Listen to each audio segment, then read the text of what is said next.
Hello मेरे प्यारे बच्चों, क्या हाल चाल। तो उम्मीद है आप सब बढ़िया होंगे। आज हम आपको एक कहानी के बारे में और बताएंगे जिसका नाम बहादुर है। हमने आपको पंचलाइट कहानी पढ़ा दी है, तो अगर आपने वो नहीं देखी है तो सबसे पहले जाकर वो वाली कहानी देख लो आप, फिर आप इसे पढ़ना। इन बस आपको 2 ही कहानी पढ़नी है और आपके पूरे गारंटी के 100% 5 नंबर क्लियर हो जाएंगे। तो चलिए देखते हैं इस कहानी में हमने क्या लिखा है।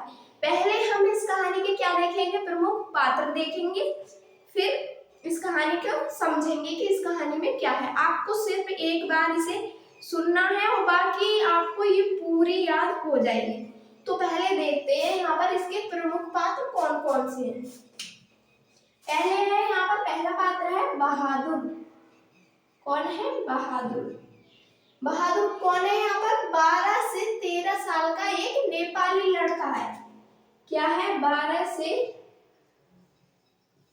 13 साल का नेपाली लड़का। नेपाली लड़का क्या है? नेपाली लड़का है। फिर दूसरा है यहाँ पर लेखक। कौन है? लेखक। फिर तीसरे हैं यहाँ पर लेखक की पत्नी। लेखक की पत्नी कौन है? यहाँ पर निर्मला। कौन है? निर्मला। और यहाँ पर फिर है लेखक का बेटा। लेखक का बेटा है यहाँ पर किशोर। कौन है? किशोर।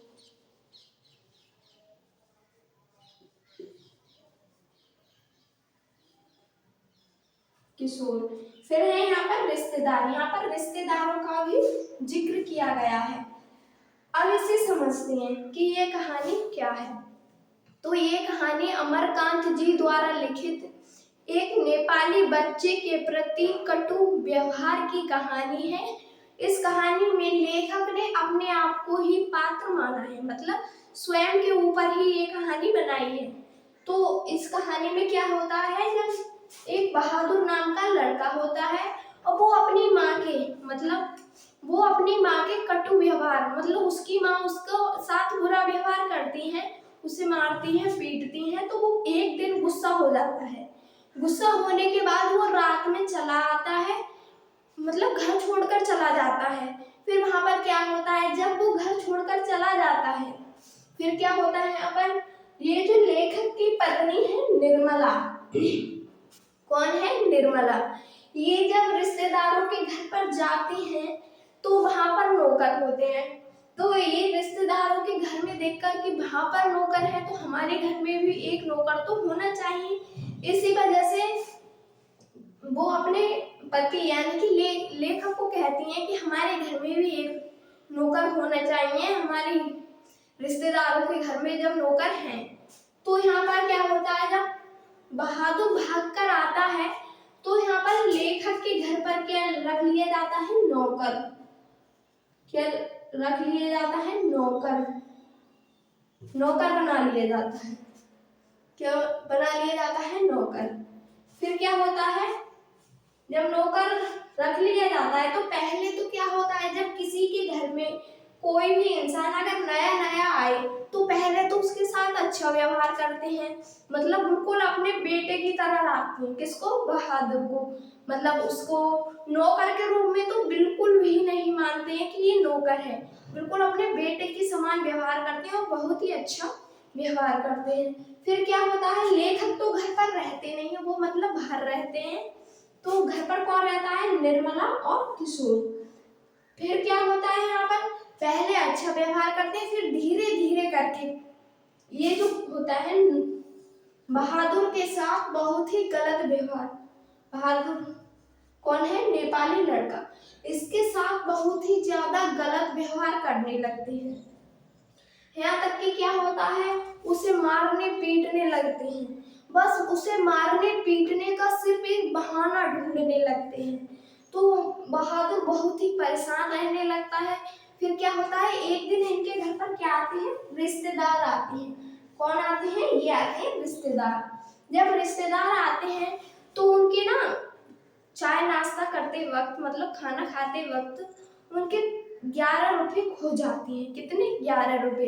तो क्या होता है, 11 रुपये खो जाते हैं तो जो घर वाले होते हैं ना, वो सारा इल्जाम बहादुर पर ही लगा देते हैं कि हाँ, इस बहादुर ने ही रुपए चुराए हैं। तो सारा इल्जाम किसके ऊपर लग जाता है? बहादुर के ऊपर लग जाता है। तो क्या होता है, जब बहादुर को पर लग जाता है तो उसे और भी ज्यादा मारने लगते हैं, उसे पीटने लगते हैं। जब वो बहुत ही परेशान हो जाता है तो क्या होता है, वो घर छोड़कर भाग जाता है। क्या छोड़कर? घर छोड़कर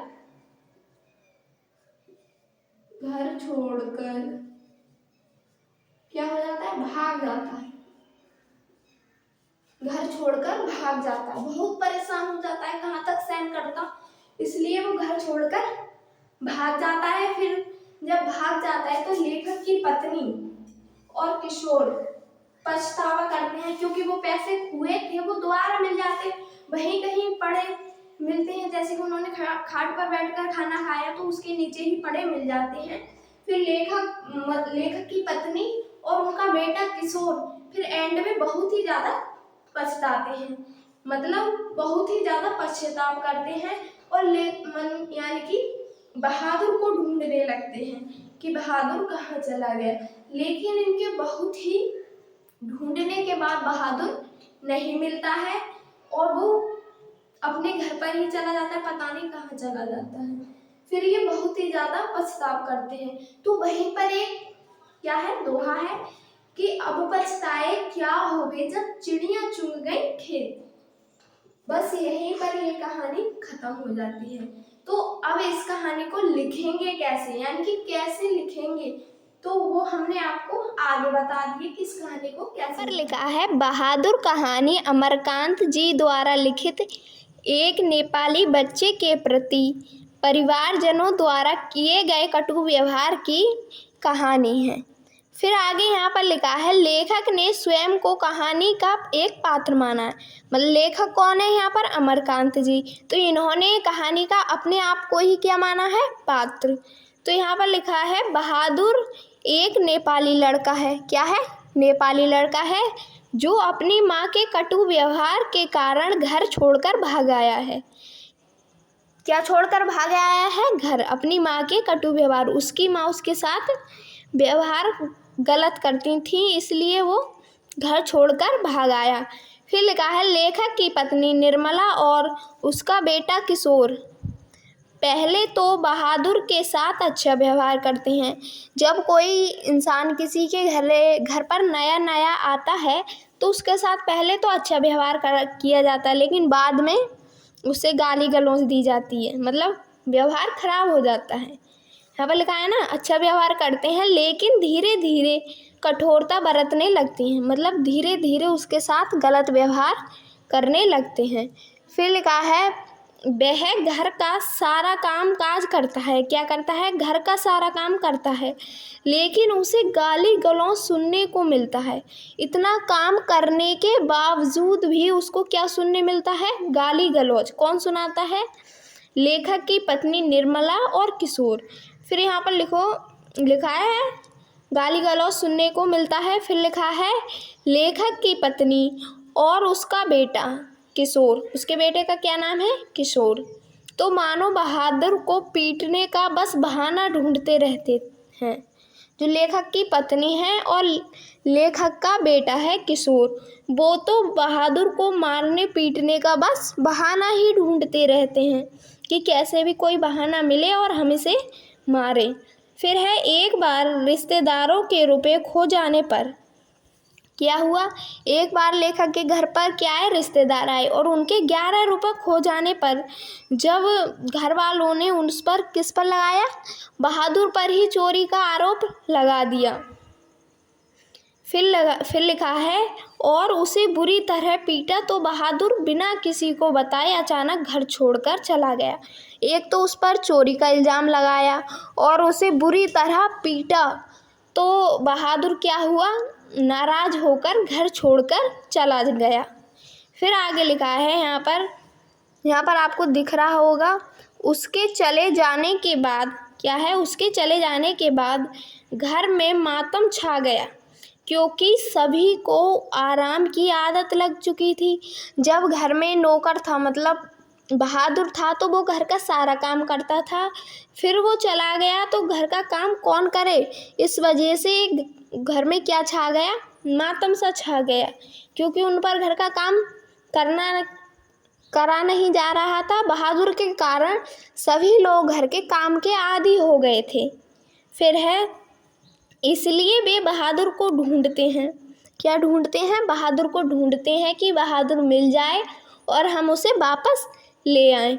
फिर है, घर वालों, यहाँ पर आपको दिख रहा होगा, घर वालों को अपनी गलती का एहसास होता है कि हमने बहादुर के साथ इतना गलत क्यों किया, क्योंकि बहादुर बहुत छोटा लड़का था। कितना था? 13-14 साल का लड़का था, और उसके साथ इतना कटु व्यवहार किया। तो उन्हें क्या हुआ? अपनी गलती का एहसास होता है और वे पश्चाताप करते हैं। लेकिन उन्हें माफ़ करने वाला बहादुर जा चुका था। क्या जा चुका था? माफ़ करने वाला बहादुर घर छोड़कर जा चुका था। तभी यहाँ पर एक दोहा लिखा हुआ है कि अब पछताए क्या होए जब चिड़ियाँ चुग गई खेत।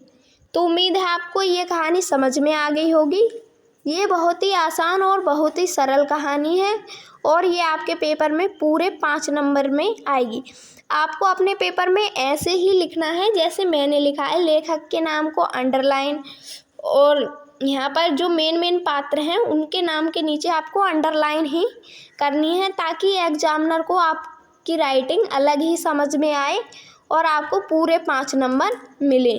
तो वीडियो को पूरा देखने के लिए थैंक यू।